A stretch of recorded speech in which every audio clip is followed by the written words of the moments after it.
The city of dreams comes with a price, and there is nothing more precious to people here than time.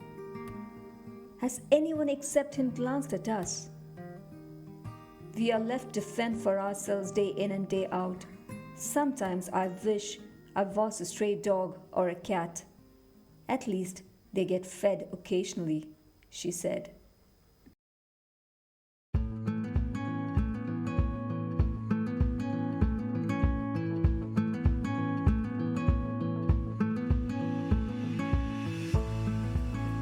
You're listening to Story and More podcast.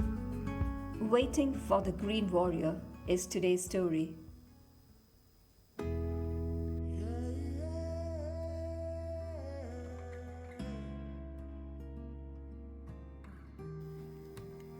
It was a July afternoon in Mumbai.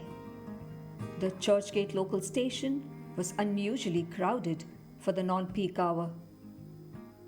People were rushing back home to stay safe, and some to munch on pakoda with chai. With nature showing its might, the monsoon venting its fury, offices had to close early.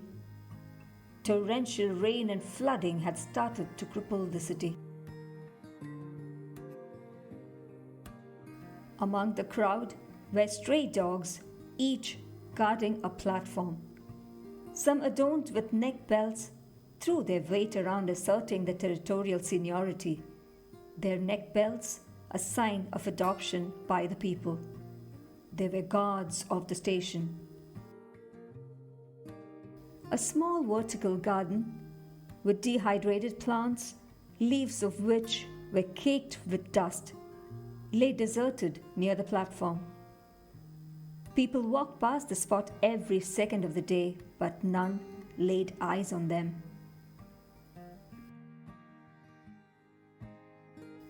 "Ma'am, we're thirsty. Could you give us some water? Just a drop is all that we need," she shouted, as a woman walked past her with a water bottle in hand. A money plant that she was, didn't need much care, but a drop of water once a day could quench her thirst, keeping her happy and green. "She can't hear you. She does not speak our language," said her neighbor. He appeared wilted too.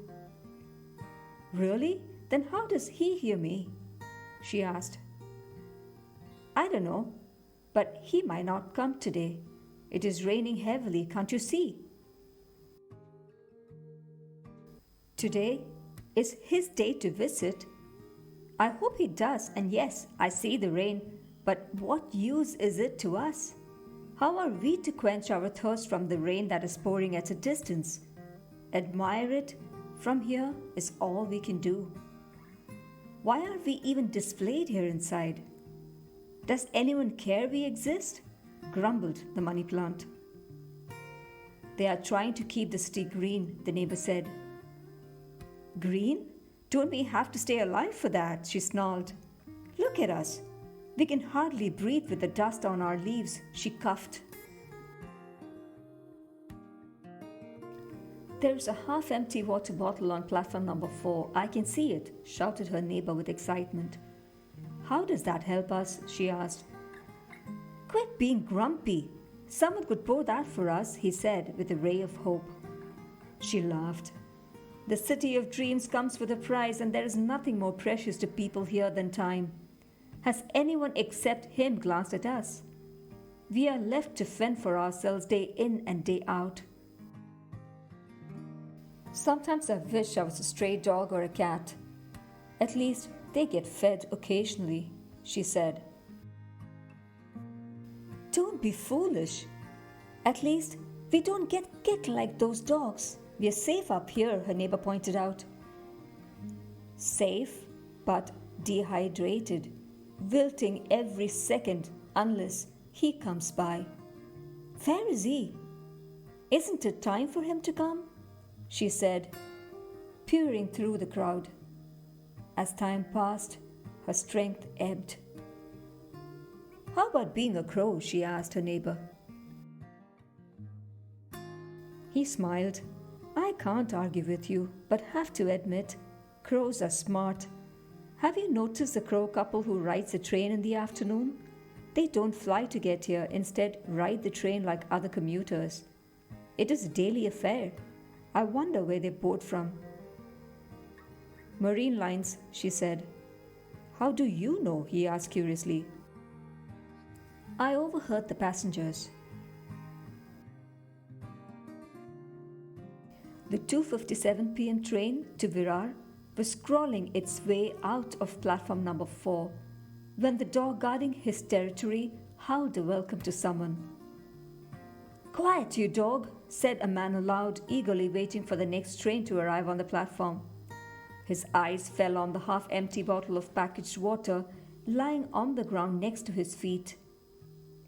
He kicked the bottle aside and smiled at another commuter standing beside, a sense of achievement shining through the smile. It wasn't a football ground, but nonetheless, a public platform to showcase his skills, a moment that made him feel no less than a celebrity footballer.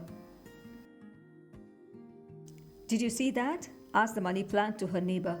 And you thought someone would pour that water into our pot to quench our thirst, she sulked. The bottle is right here beside us now. If only someone could help, he said. Not too far from the plants, 2 teens stood watching the display board for information on the next train to Andheri. The money plant shouted out to her, Hey girl, could you give me some water? There is some left in that bottle beside us. The girl turned. She heard, the money plant screamed excitedly. Her neighbor watched the girl in silence, wondering if the girl had truly heard. Could she have? He wondered. Their excitement turned to be momentary. The railway desk announced the next arriving train and the teens rushed past the plants to board. Depressed, the plant wilted further. Just then they heard the dogs howl in chorus. The dogs rushed towards the western entrance of the station. Did you hear the howl? She asked. Yes, he said. He is here, she said gleefully.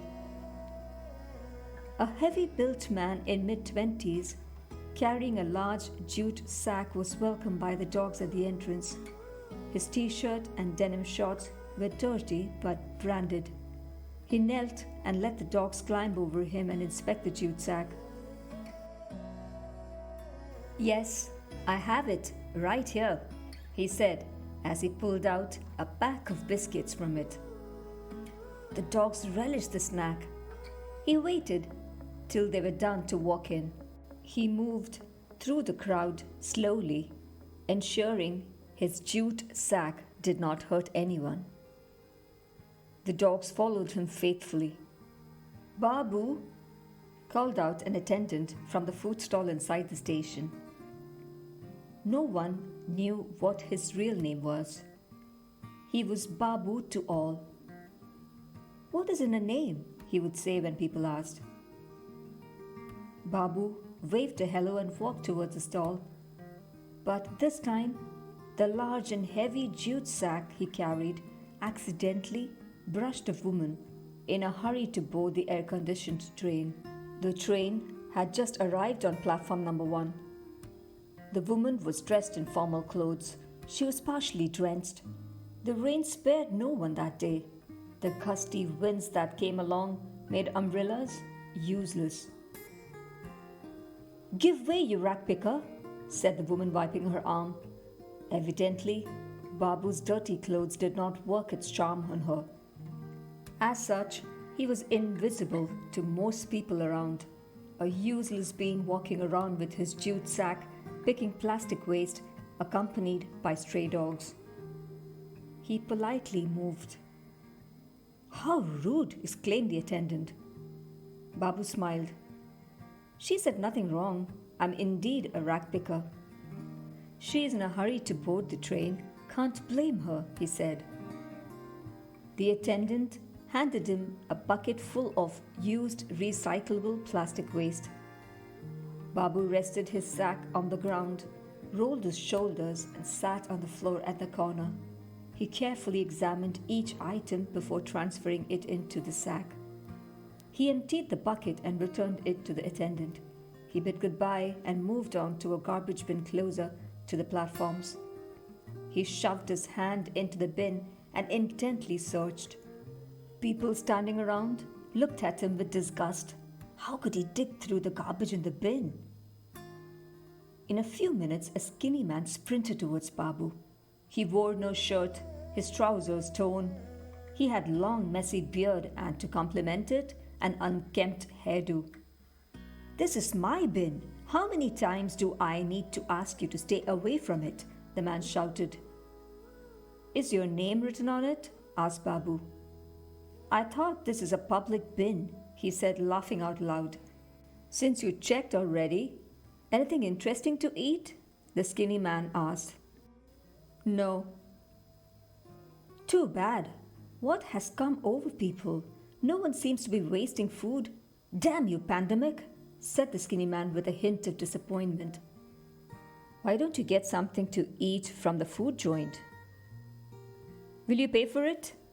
asked the skinny man. "You ask me that question every other day. You know my answer to it, don't you?"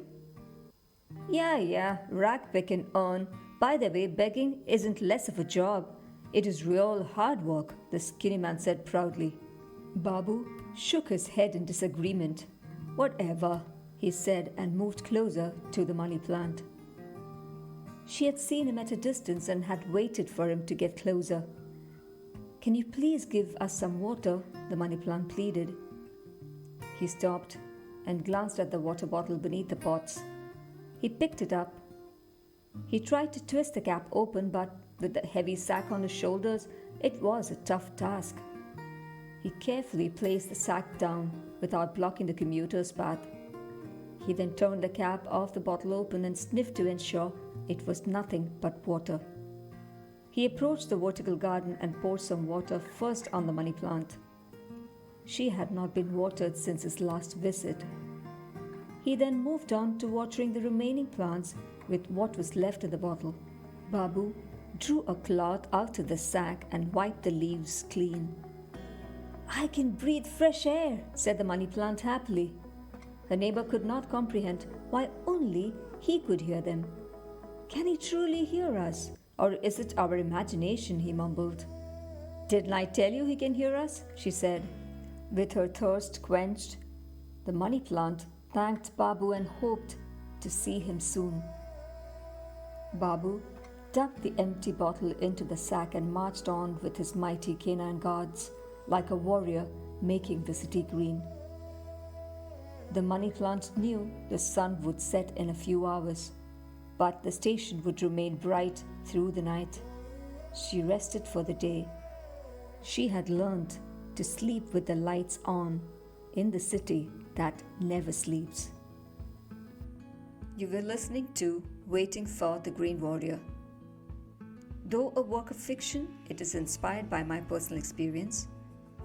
I would often see vertical gardens in different cities with wilted plants.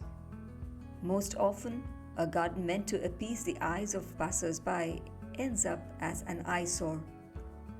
People with green thumb would agree. Our heart aches to see a dying plant, much like any living creature on earth.